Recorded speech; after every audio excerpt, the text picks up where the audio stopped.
Buenos días. Como anunciamos antes del corte comercial, hoy en estudio vamos a conversar con Joel Horta, analista político. Con él vamos a analizar los escenarios políticos que hay en Venezuela. Bienvenido. Muchísimas gracias, Ibrahim.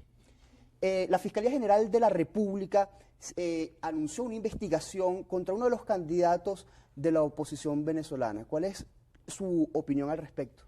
El Ministerio Público está facultado, de acuerdo a toda la normativa legal, a abrir las investigaciones y averiguaciones de cualquier caso que revistan carácter penal.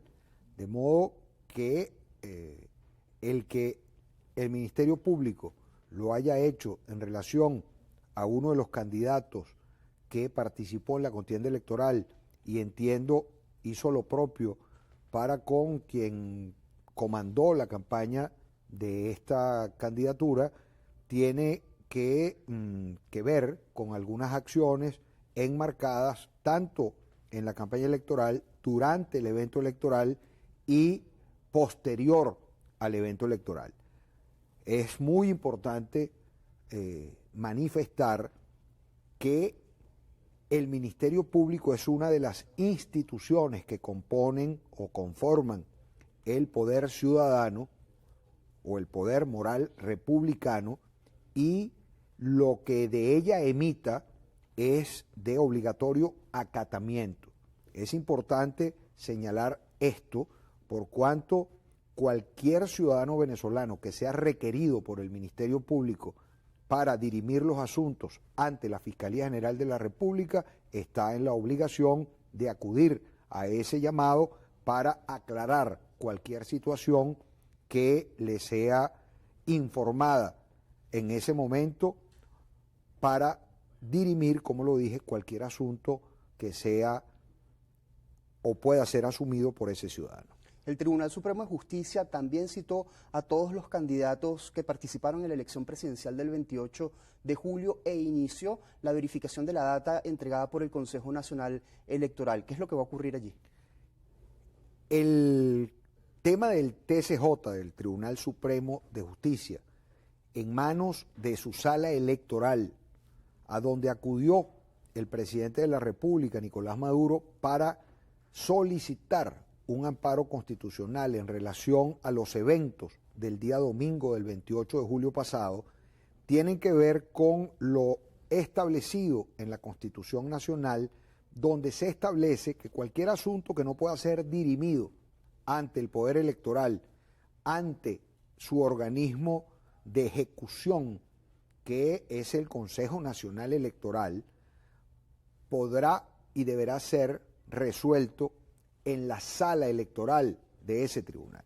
Por tanto, como surgió una polémica en relación a las actas en manos del Consejo Nacional Electoral y en manos de uno de los comandos de campaña y del resto de los candidatos, acude entonces el presidente Nicolás Maduro, que en ese momento era candidato, pero ya había sido proclamado por el órgano electoral con una de las actas que reflejaban el 80% de los votos validados por el Consejo Nacional Electoral, y luego había sido ya reportado el segundo boletín que daba cuenta de cerca del 97% de los votos escrutados, indica que deberían acudir ante el Tribunal Supremo, como lo hicieron todos los candidatos, excepto uno de ellos, y luego han sido citados. Es importante decir, Ibrahim, que quien no acuda allí, por ser estos actos intuito personas, es decir, que no podrán ser apoderados quienes acudan o concurran ante la sala electoral, sino que cada persona citada debe acudir, porque de no hacerlo entonces entraría en desacato. Solo con una justificación de causa mayor no podrá acudir a ese mandato. Y hablo de mandato porque es un mandato de la sala electoral que es parte del Tribunal Supremo de Justicia, máxima instancia jurisdiccional de la República. Insisto, la Constitución Nacional y la LOPRE son las llamadas a dirimir desde el punto de vista institucional y constitucional cualquier diferencia que pueda existir entre un candidato y otro que hayan participado en las elecciones del 28 de julio pasado. Hay expertos electorales que señalan que ya a esta fecha la verificación de las actas no tiene tanto peso, se tienen que agregar a esa verificación una serie de auditorías técnicas. ¿Cuál es su evaluación sobre ese?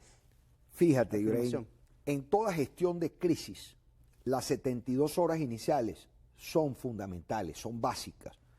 Allí se evalúa el control de daños, ahí se evalúa el caos controlado y hay metamensajes que envió el gobierno que son muy poderosos.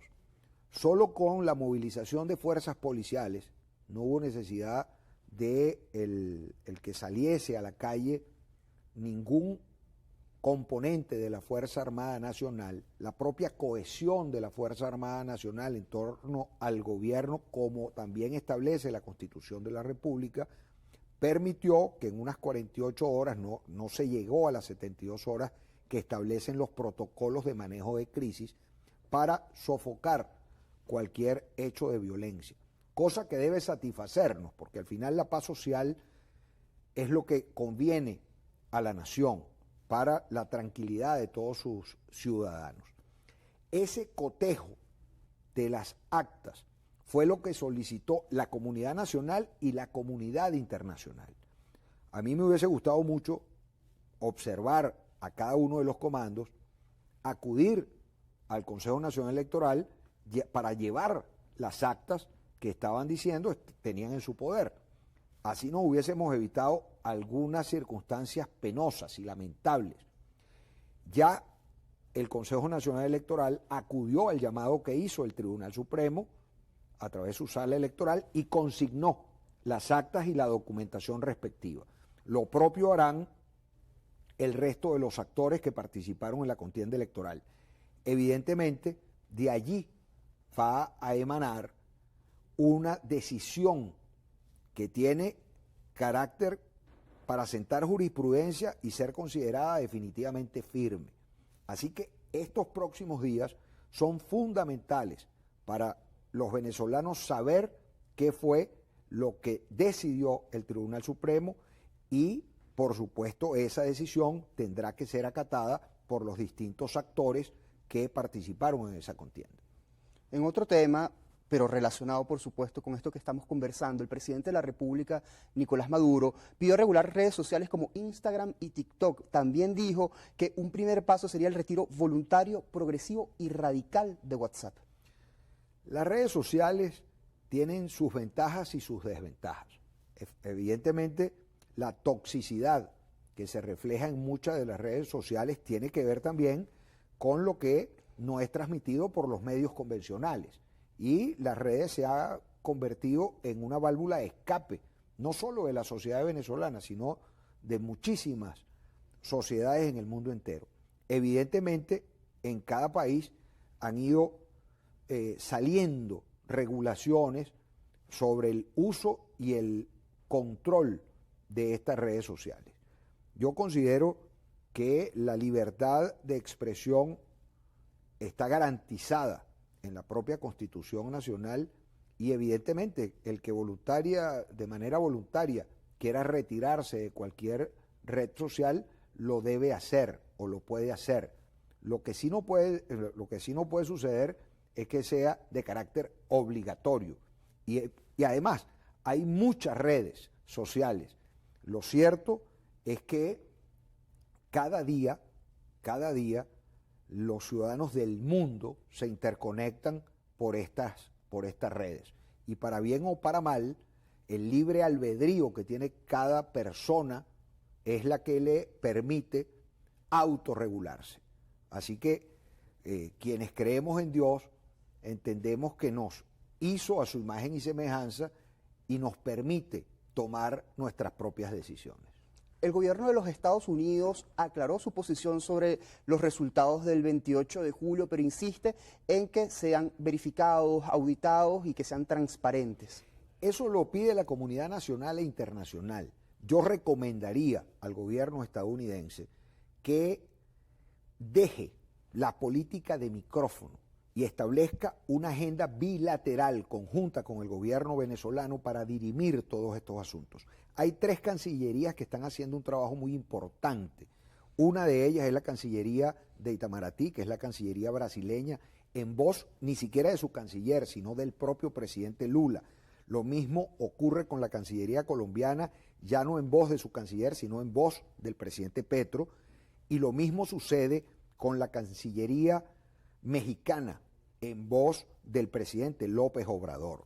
Vale decir que estas 3 cancillerías históricamente han tenido una política de Estado, no una política de gobierno, pero asimismo estos 3 presidentes tienen una identidad ideológica con el gobierno venezolano.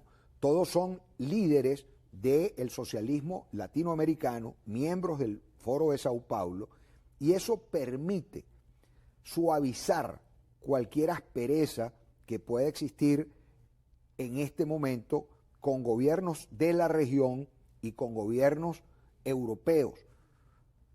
Si observamos la conducta de la Comunidad Europea en este momento ha sido bastante más cauta, bastante más racional, porque observan el proceso ya no con una parcialidad absoluta. Todo el que ha, dice el refranario popular, todo el que ha sido picado de culebra ve un bejuco y se espeluca. Y ya hemos visto durante todos estos 25 años procesos que se han repetido en relación a no aceptar lo que emana del órgano electoral, a decir que se tienen las pruebas y luego no se presentan, a la existencia de gobiernos paralelos, instituciones paralelas que han causado un daño terrible a la nación y a la relación con múltiples países, que han afectado fundamentalmente al ciudadano venezolano que se encuentra fuera de las fronteras de la República Venezolana. Entonces, es muy importante entender que la ecuanimidad de los actores y factores internacionales va a mejorar mucho a que podamos solucionar los venezolanos de manera muy expedita lo que tanto nos preocupa, que es esta situación que estamos viviendo el día de hoy. Brevemente, ya para finalizar, porque nos queda poco tiempo, se habla precisamente de una propuesta del Grupo de Puebla sobre la repetición de las elecciones. ¿Cómo observa ese planteamiento?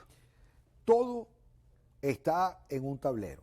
Aquí los alfiles hoy son distintos a los que vamos a tener mañana. Tenemos la posibilidad de solucionar nuestros asuntos en sana paz dentro del marco constitucional, y le decimos al mundo entero, nos encanta que se preocupen por nuestra situación, pero los que debemos ocuparnos de resolverla somos nosotros los venezolanos. Gracias por habernos acompañado. Gracias a ti. Joel Horta, analista político. Al regreso del corte comercial, continúe bien informado con Noticias Venevisión.